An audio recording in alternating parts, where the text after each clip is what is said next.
Hi boys and girls, today we're going to be talking about rounding with multiplication. So we've done some basic multiplication and a little basic division, and we have done some multiplication with bigger numbers that end with zeros. When we round numbers, that also leaves us with numbers that end in zeros, and so you'll notice that rounding with multiplication is very similar to what we did last week. So let's get started with our lesson this week. One of the first things we need to talk about is we need to review some rounding rules, and so these should be familiar to you from years before, but we're going to go over a couple of different ways to remember rounding. And you don't have to use my way or one of the examples that I show you today. If you have a different way in your head that works for you, that is fantastic. So the rules are the same no matter which way you use to remember them. I'm going to start with a rhyme, and there are lots of different rhymes you can use. You've probably heard a few. This is called the rounding rap, and it's one that I have used with my kids before to help us remember. Here's how it goes. It says, find that place value, underline that digit. Number to the right, circle it, get it? 4 and under, underline stays the same. 5 and up, add 1 is the game. So flex your muscles like a hero. Digits to the right, turn to 0. All other digits stay the same. Wow, you're a winner in the rounding game. So let's take a look at what that would look like if we were rounding an actual number. I'm going to take the number 172 and write it down here. And I'm going to follow those steps in the rhyme. And we're going to round to the greatest place. So in this place, in this number, the greatest place is going to be the hundreds place. So we have the ones, the tens, and the hundreds. And greatest meaning biggest, so I'm going to choose the hundreds place. And so it says, find that place value and underline that digit. So we said the greatest place. And so I'm find that place value. Now I'm going to go circle number to the right, circle it, get it? That circle is going to be our helper number. 4 and under, underline stays the same. So they're talking about my circle here. If my circle is 4 or under, my underline stays the same. If it's 5 and up, add 1 is the game. So I'm looking at the number 7 and I'm thinking to myself, is it 4 and under? Or is it 5 and up? So I'm going to start with 5 and I'm going to start counting up and I'm going to see if I hear 7. 5, 6, 7. Oh, it is 5 and up. That tells me to add 1 is the game. So I have my 1. I add 1 more. That's 2. Now it says flex your muscles like a hero. Digits to the right, turn to 0. And one of the problems that kids often have is they forget that that helper number also changes to 0. So I'm going to change my helper number to 0, and then I'm going to add my other number. Sometimes I actually call my helper number my bully number. It's telling my my place value that I marked, it's telling it what to do. Kind of like a bully tells you what to do, or it might tell your friends what to do. It's always being kind of bossy. Well, this is my bossy bully number here. If it's 4 or less, it's going to tell my number, my place value, to stay the same. But if it's 5 or more, it's going to boss my place value to add 1. And that's what it did in this case. It was 5 or more. It bossed the place value number to add 1.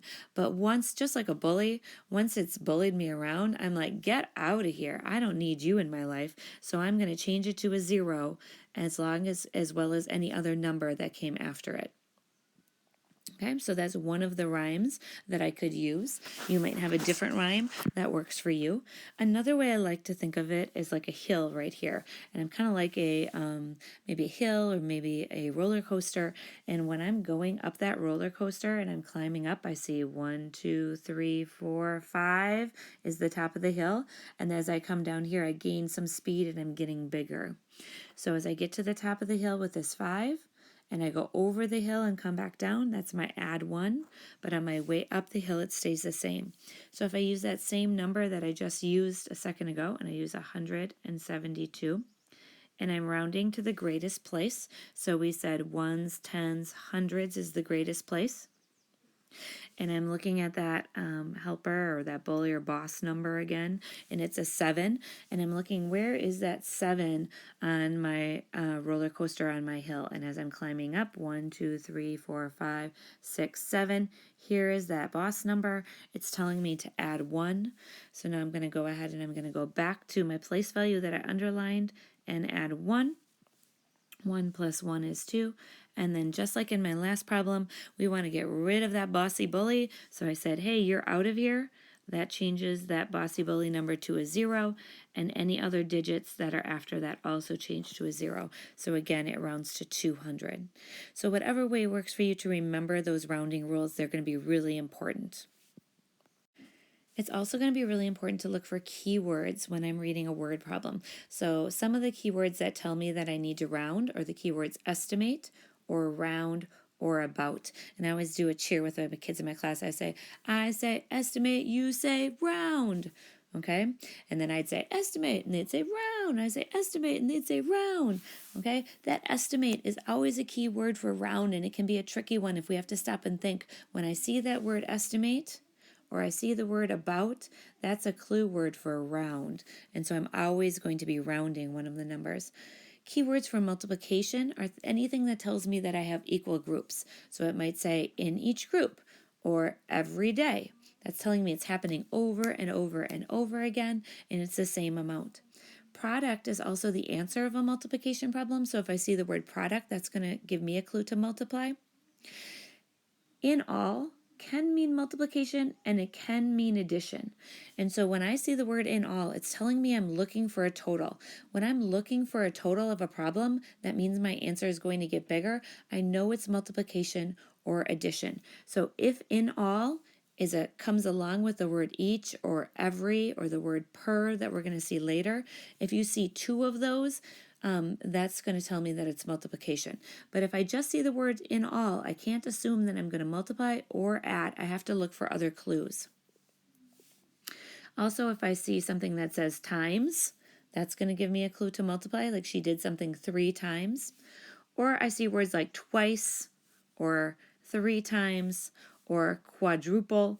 Those are words that are going to tell me I'm doing something over and over a certain number of times.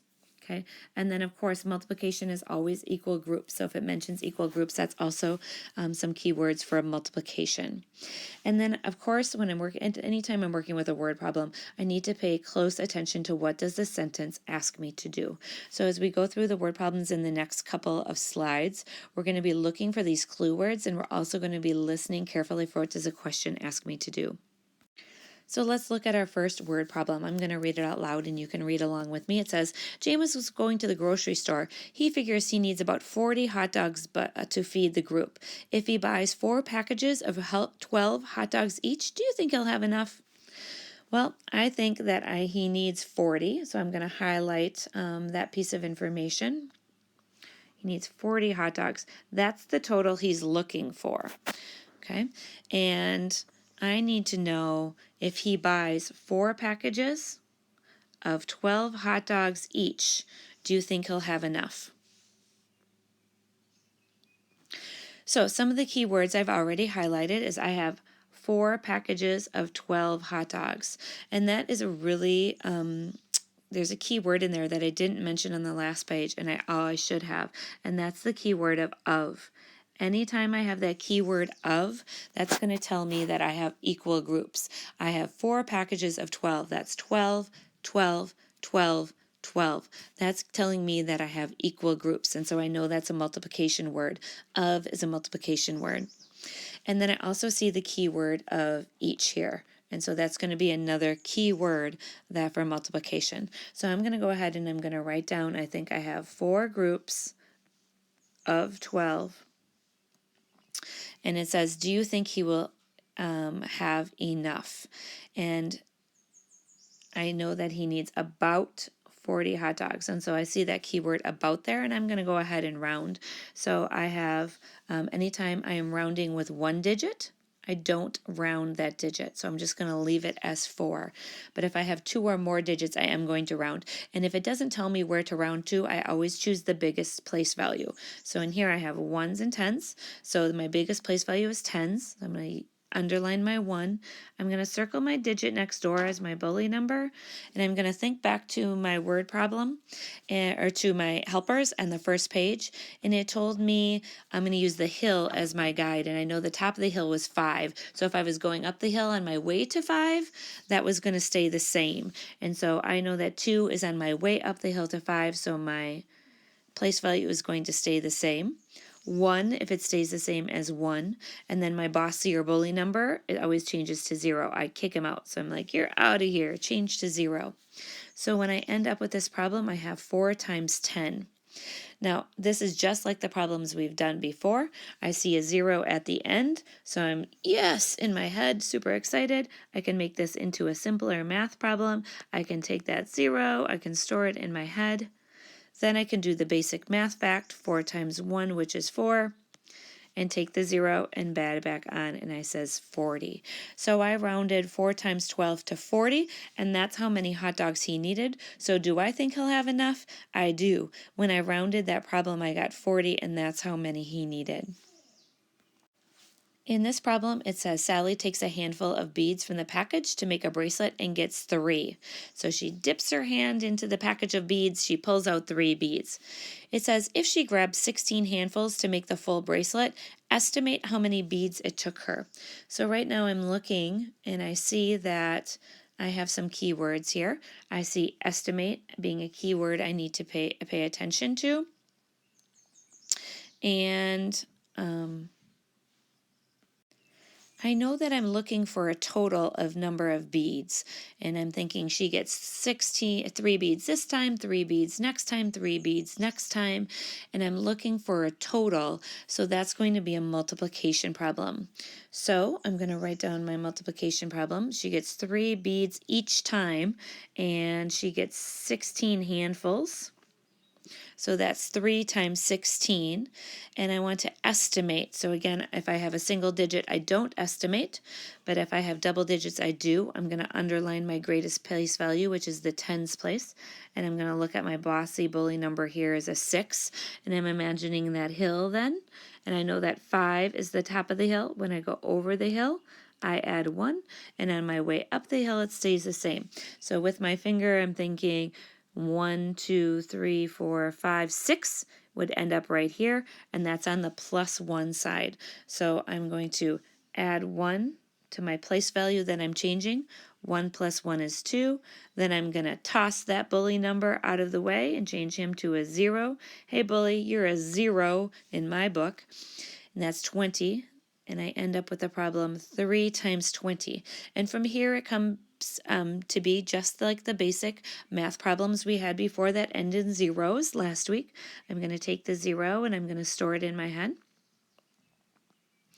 I'm going to do the basic math fact, 3 times 2, which is 6. And then I'm going to take the 0 and I'm going to add it back on. So I'm estimating that it will take her about 60 beads to finish that bracelet. And again, this is not an exact answer, it's an about answer, about 60 beads. So just a couple things to wrap up that we need to remember. When I see the words estimate, round, or about, I'm going to take any digit, any number that is 2 digits or more, and I'm going to round that before I solve that problem. I'm also, keywords for multiplication is that I'm looking for a total. So anytime I'm looking for a total, that's going to give me a clue that it might be a multiplication problem, but I also need to look for some clues for equal groups. So some of the words that might tell me that I'm looking for equal groups would be each, or every, or per, or numbers like twice or 3 times. Okay, so when I'm looking for a total and I have equal groups, that's going to give me my clues that I need to multiply, so look for those words. And then also I have to pay special attention to what does the sentence ask me to do in a word problem. All right, boys and girls, good luck with your multiplication problem practice.